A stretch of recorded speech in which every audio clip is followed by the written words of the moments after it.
नीट ऐका रे, अजून बाकी आहे. पिल्लूच्या मागे रोज पट्टे मारायला जायचो, भूक लागली तिला मग खायला न्यायचो. बर्गर खायला ती होऊ न्यायची मॉडल, कधी न्यायचो पिक्चरला, कधी MC डॉनल. अरे गणपण्या मॅकडॉनल्ड असतं ते. हा तेच ते. बर्थडेला तिच्या मग आणायचं मोठा केक, सामान जरा वेगळी माझी, रात्री कॉल करून म्हणायची भेट. स्टोरी टाकायला करायची लय घाई, पण मेन्शन बॅग द्यायला करायची लय लेट.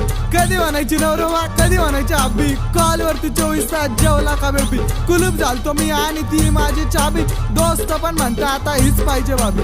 हीच पाहिजे भाभी, फक्त हीच पाहिजे भाभी. तिच्यासाठी जायचो सेंट मारून नटून, हा म्हणली ती दिवे अगरबत्ती पेटून. खिशे केले रिकामे शॉपिंग वरती लुटून, नेट संपला अर्ध्या रात्री, तुम्हीच सांगा पैसे आणू तरी कुठून. खोटा का होईना तिचा प्रॉमिस होता पक्का, मॉल जायचं फिरायनंतर शालीमार पट्टा. घेऊन गेली मनाशी प्रेमाची केली थट्टा,